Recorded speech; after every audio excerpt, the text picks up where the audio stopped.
kacamata hitam? Iya, karena hari ini mataku lagi sakit nih. Oh, semoga cepat sembuh ya Lause Terima Sufi. kasih lah Semel. Tetapi walaupun mataku lagi sakit, aku tetap semangat loh untuk memuji Tuhan bersama dengan adik-adik yang ada di rumah. Oh, kalau gitu aku juga pakai kacamata hitam deh biar samaan deh. Yuk lah Semel, kita belum menyapa nih adik-adik yang ada di rumah. Kita sapa dulu ya. Yuk. Halo adik-adik di rumah, selamat datang di Sekolah Minggu GKY Sunter. Bersama Lause Mel di sini. Dan Lau Sofi. Kita mau memuji Tuhan Dan belajar firman Tuhan. Ya. Ya tentunya nih, Lause, sebelum memulai kita akan berdoa dulu ya. Yuk adik-adik di rumah, kita akan berdoa bersama-sama ya. Yuk kita sama-sama berdoa. Tuhan Yesus yang baik, terima kasih kalau pada saat ini kami boleh kembali bersama-sama lagi bersekutu beribadah sekolah minggu. Tuhan Yesus, kiranya Tuhan boleh berikan kami hati yang sukacita dan hati yang semangat Tuhan ketika kami memuji Tuhan, ketika kami mendengarkan firman Tuhan, dan juga ketika kami berdoa, kami boleh diberikan hati yang fokus, hati yang benar-benar sungguh tertuju hanya kepada Tuhan saja. Tuhan Yesus, ajari kami juga di setiap kehidupan kami boleh selalu mengucap syukur atas segala yang telah ada di dalam kehidupan kami. Terima kasih Tuhan Yesus, terpujilah namamu. Kami menyerahkan sekolah minggu ini dari awalnya hingga akhirnya ke dalam penyertaan Tuhan Yesus. Terima kasih Tuhan Yesus. Kami berdoa di dalam nama Tuhan Yesus, Tuhan kami yang hidup. Amin. Adik-adik, Tuhan Yesus menginginkan agar kita selalu harus mengucap syukur dalam keadaan apapun juga di dalam kehidupan kita. Iya benar Lause. Mengucap syukur itu akan mudah kalau kita dalam keadaan baik-baik saja. Tapi Lause, kalau kita dalam keadaan susah, akan sulit Lause mengucap syukur. Memang benar, tetapi walaupun demikian, Tuhan tetap menginginkan agar kita selalu mengucap syukur. Karena Tuhan pasti akan menolong kita. Kasih setia Tuhan tidak pernah berkesudahan. Yuk untuk mengingat hal ini, yuk kita akan sama-sama naikkan pujian, bersyukurlah kepada Tuhan.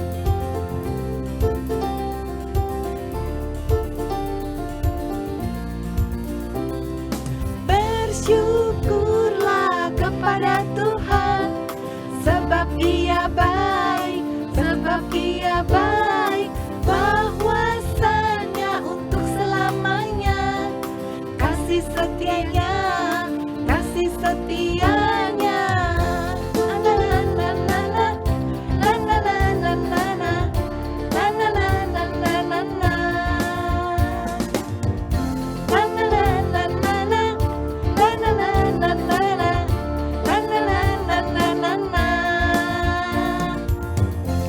Haleluya, ku memujimu Tuhan, karena kasih-Mu tak berkesudahan.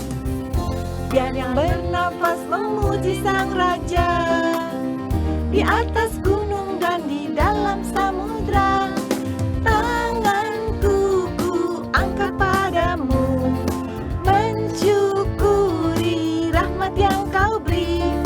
Kakiku melompat bagimu, sebab rahmat-Mu baru setiap pagi. Bersyukurlah kepada Tuhan, sebab Dia baik.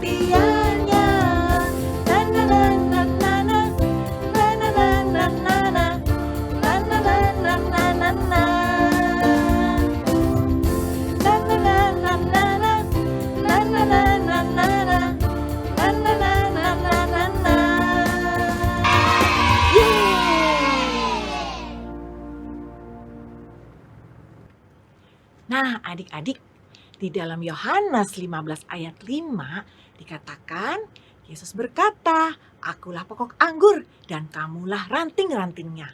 Barang siapa tinggal di dalam aku dan aku di dalam dia, ia berbuah banyak. Sebab di luar aku kamu tidak dapat berbuat apa-apa." Nah, adik-adik, kalian tahu nggak siapa sih yang dimaksud dengan pokok anggur itu? Ayo, siapa yang tahu? Siapa? Benar sekali. Pokok anggur itu adalah Tuhan Yesus yang memelihara kita. Nah, kalau ranting-rantingnya siapa? Ya, kita semua nih, Lause, semua manusia di dunia. Iya, betul. Yuk, untuk mengingat ayat ini, kita semuanya mau bangkit berdiri. Kita mau menaikkan pujian Yesus pokok dan kita caranya dengan gerakan ya.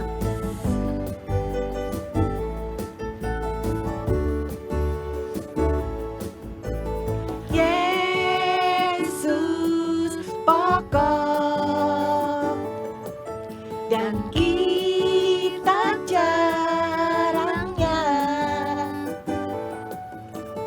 tinggallah di dalamnya. Oh, oh, tinggallah di dalamnya. Oh, oh, tinggallah di dalamnya. Pasti kau berbuah. Yesus cintaku, ku cinta kau. Yesus cinta semua. Oh, oh, oh, oh, oh. Yesus cintaku, ku cinta kau. Tinggallah di dalamnya. Oh, oh, tinggallah di dalamnya. Oh, oh, tinggallah di dalamnya. Pasti kau berbuah. Berbuah, berbuah, berbuah, berbuah, berbuah, berbuah, berbuah, berbuah. Firman Tuhan ada di hatiku, ada di langkahku, ada di hidupku, dan terus bertumbuh, sirami jiwaku. Berbuah, berbuah, berbuah, berbuah, berbuah, berbuah, berbuah, berbuah.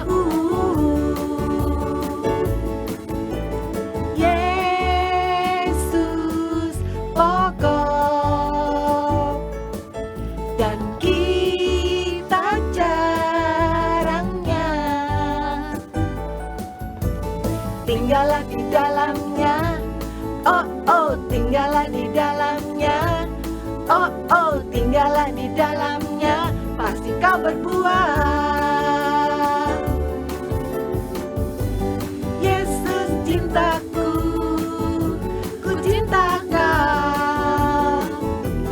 Yesus cinta semua. Oh, oh, oh, oh, oh. Yesus cintaku, ku cinta kau. Tinggallah di dalamnya. Oh, oh, tinggallah di dalamnya. Oh, oh, tinggallah di dalamnya. Pasti kau berbuah. Tinggallah di dalamnya. Oh, oh, tinggallah di dalamnya.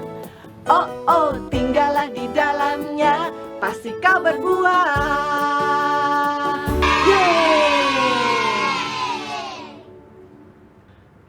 Nah, adik-adik, saatnya kita untuk mendengarkan firman Tuhan. Yuk kita siapkan hati kita dan jangan lupa bawa Alkitab kalian. Kita siap mendengarkan firman Tuhan. Oke? Shalom adik-adik semua.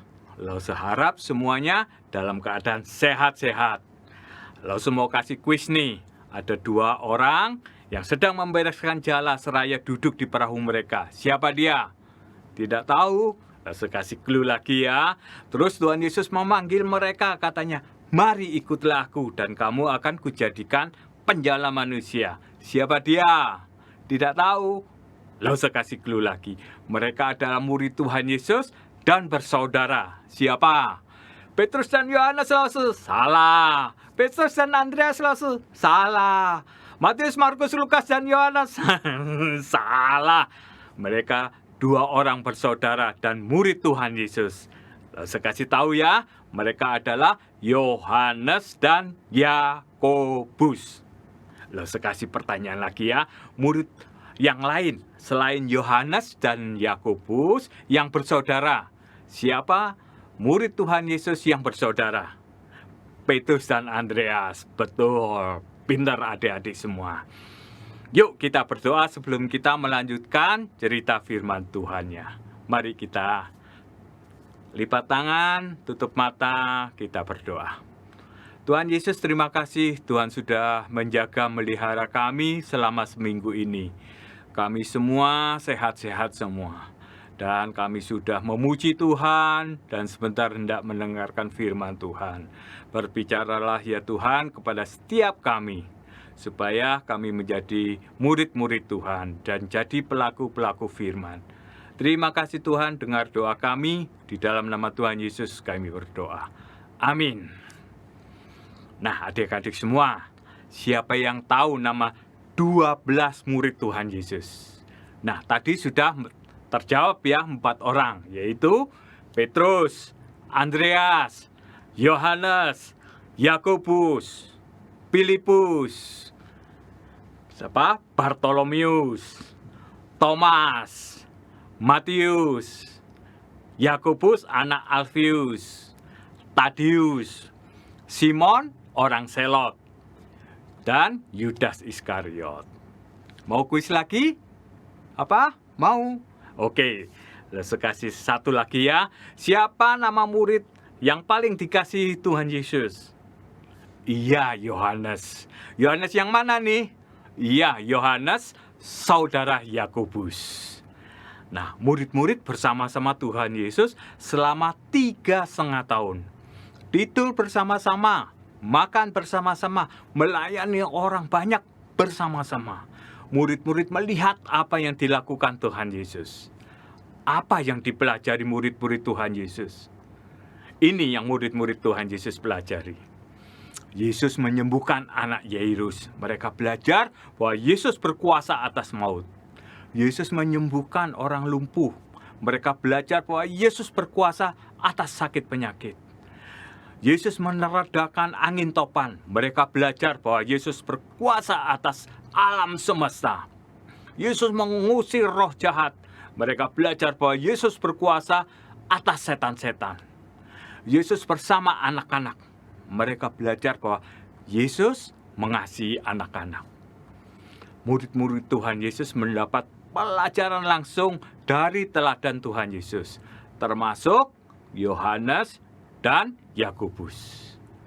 Jadi menurut adik-adik, siapa Tuhan Yesus itu? Ya, Tuhan Yesus adalah Allah yang menjadi manusia. Ada sebuah cerita ketika Yakobus dan Yohanes mendekati Tuhan Yesus dan berkata, "Guru, kami harap supaya engkau kiranya mengabulkan suatu permintaan kami." Jawab Yesus kepada mereka, "Apa yang kamu kehendaki aku perbuat bagimu?" Yakobus dan Yohanes berkata, "Perkenankanlah kami duduk dalam kemuliaan-Mu kelak, yang seorang sebelah kanan dan yang seorang sebelah kiri." Yesus berkata kepada mereka, "Kamu tidak tahu apa yang kamu minta." Adik-adik, apa yang diminta Yakobus dan Yohanes? Ya, Yakobus dan Yohanes minta duduk di sebelah kiri dan kanan Tuhan Yesus di surga nanti. Lalu Yesus memanggil semua murid-muridnya dan berkata, "Kamu tahu bahwa mereka yang disebut pemerintah bangsa-bangsa memerintah rakyatnya dengan tangan besi, dan pembesar-pembesarnya menjalankan kuasanya dengan keras atas mereka. Tidaklah demikian di antara kamu. Barang siapa yang ingin menjadi besar di antara kamu, hendaklah menjadi pelayanmu. Dan barang siapa ingin menjadi terkemuka di antaramu, hendaklah menjadi hamba untuk semuanya. Karena anak manusia datang bukan untuk dilayani, melainkan untuk melayani. Dan untuk memberikan nyawanya bagi tebusan banyak orang. Adik-adik, orang dunia memandang bahwa jadi bos atau anak bos harus paling dihormati, harus dilayani dengan baik. Kalau enggak dihormati atau kurang sedikit lagi aja pelayanannya, marah-marah, maki-maki. Bahkan ada yang emosinya sampai mukul-mukul. Jangan ya adik-adik. Apa sih yang Tuhan Yesus ajarkan tentang menjadi terutama itu? Begini adik-adik. Tuhan Yesus yang adalah Allah, tapi melayani murid-muridnya, melayani orang banyak, melayani orang-orang yang membutuhkan, dan bukan dilayani mereka.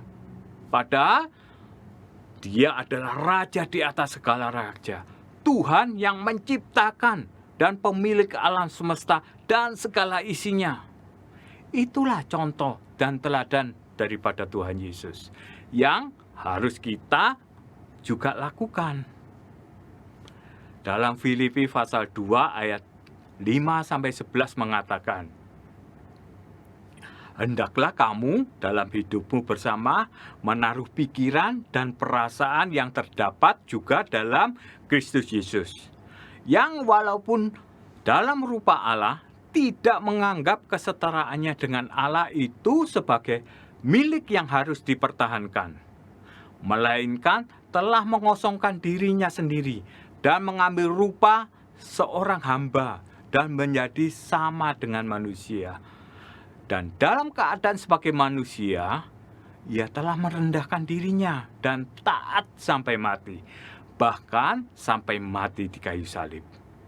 Itulah sebabnya Allah sangat meninggikan Dia dan mengaruniakan kepadanya nama di atas segala nama, supaya dalam nama Yesus bertekuk lutut segala yang ada di langit dan yang ada di atas bumi dan yang ada di bawah bumi, dan segala lidah mengaku Yesus Kristus adalah Tuhan, bagi kemuliaan Allah Bapa. Jadi adik-adik, menjadi yang terutama itu bukan berkata, saya ini loh orang hebat, saya ini loh juara, saya ini loh yang terpandai, saya ini loh orang yang kaya, dan kamu semua harus tunduk menghormati saya, harus melayani saya. Nggak boleh ya. Menjadi yang terutama itu adalah adik-adik tetap harus menjadi anak yang rajin belajar dan menjadi pandai, bahkan yang terpandai. Adik-adik tetap harus giat berlatih apa saja agar bisa jadi juara dan menjadi yang terhebat. Dan gunakan semuanya itu untuk memuliakan Tuhan. Dan tetap rendah hati.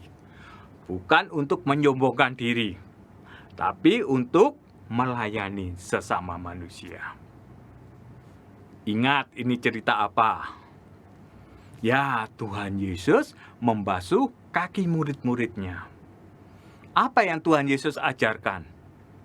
Rendah hati dan melayani sesama manusia. Nah, mari kita baca Matius pasal 23 ayat 12. Ya, sama-sama ya. Dan barang siapa meninggikan diri, ia akan direndahkan. Dan barang siapa merendahkan diri, ia akan ditinggikan. Gampang kan? Ayo coba ilangin kata-katanya ya. Coba sekali lagi ya. Matius pasal 23 ayat 12. Dan barang siapa meninggikan diri, ia akan direndahkan. Dan barang siapa merendahkan diri, akan ditinggikan. Bisa? Sekali lagi ya. Matius pasal 23 ayat 12. Dan barang siapa meninggikan diri, ia akan direndahkan. Dan barang siapa merendahkan diri, ia akan ditinggikan. Nah, kesimpulannya gimana? Jadi, menjadi yang terutama berarti mau menolong adik belajar, menolong teman yang tidak bisa matematika, pelajaran lain, mau menolong mama membereskan tempat tidur. Itu juga bentuk melayani sesama. Mengambilkan air minum buat papa sepulang kerja, atau membuatkan kopi buat papa. Itu juga bentuk melayani sesama. Mau menolong orang yang miskin, yang kekurangan. Mau mendoakan teman atau orang lain yang sakit. Itu juga bentuk melayani sesama. Meskipun adik-adik adalah orang yang cerdas, anak yang paling pandai di kelas, anak yang pandai main piano atau biola. Meskipun adik-adik adalah anak yang pandai melukis, anak orang yang kaya raya, punya rumah yang besar, punya mobil yang mewah, dan seterusnya, dan seterusnya. Adik-adik tidak boleh sombong, harus rendah hati. Ya, tidak boleh menghina sesama. Semuanya itu hanya untuk memuliakan Tuhan. Dan adik-adik harus tetap melayani sesama. Nah, Natal nanti ada pelayanan kan, berbagi kasih buat panti asuhan. Adik-adik dapat ambil bagian dalam pelayanan itu. Berbagi mainan, berbagi alat tulis pada yang anak-anak yang nggak mampu. Firman Tuhan mengingatkan kita bahwa barang siapa meninggikan diri akan direndahkan. Barang siapa merendahkan diri akan ditinggikan. Mari kita hafalkan ayat hafalan ini. Matius 23 ayat 12. Dan barang siapa meninggikan diri akan direndahkan. Dan barang siapa merendahkan diri akan ditinggikan. Mari kita berdoa. Tuhan Yesus, tolonglah kami semua supaya kami belajar terus merendahkan diri, belajar terus melayani seperti Engkau melayani sesama manusia. Tuhan Yesus, pakailah setiap kami, adik-adik semua, supaya kami semua menjadi pelayan-pelayan-Mu dan mengasihi sesama kami manusia. Terima kasih Tuhan, berkati sertai kami dalam seminggu ini. Di dalam nama Tuhan Yesus kami berdoa. Amin. Firman Tuhan sampai di sini. Bye-bye, sehat-sehat terus ya adik-adik semua. Tuhan Yesus memberkati. Nah adik-adik, anugerah Tuhan yang indah adalah bukan karena kita mempunyai harta banyak, tetapi anugerah Tuhan yang indah adalah ketika kita diberi kesempatan untuk melayani Tuhan, untuk mencintai Yesus selamanya dengan cara berdoa dan rajin membaca Alkitab. Yuk kita katakan, ku mau cinta Yesus selamanya. Yes.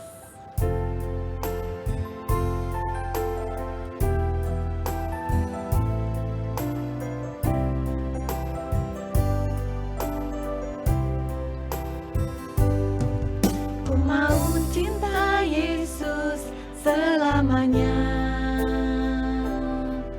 Ku mau cinta Yesus selamanya. Meskipun badai silih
Nah, adik-adik, ibadah sudah hampir selesai. Ya.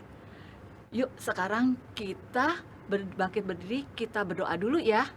Kita lipat tangannya. Tuhan Yesus, terima kasih. Tuhan sudah pimpin kami, Tuhan sudah memberikan kami kesehatan sehingga kami dapat beribadah bersama pada hari ini.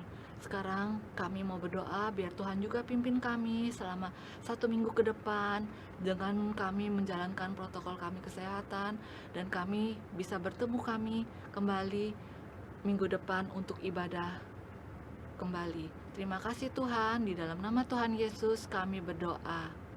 Bapak, terima kasih.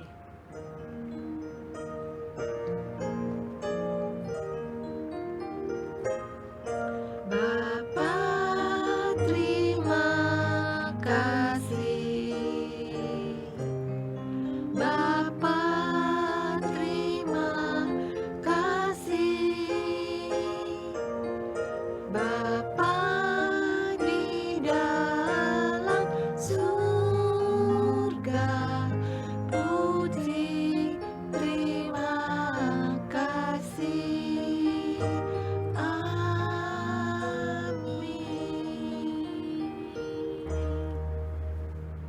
Ibadah telah selesai. Tetap semangat. Keep happy, keep healthy, keep praying. See you next week. God bless you all. Bye-bye.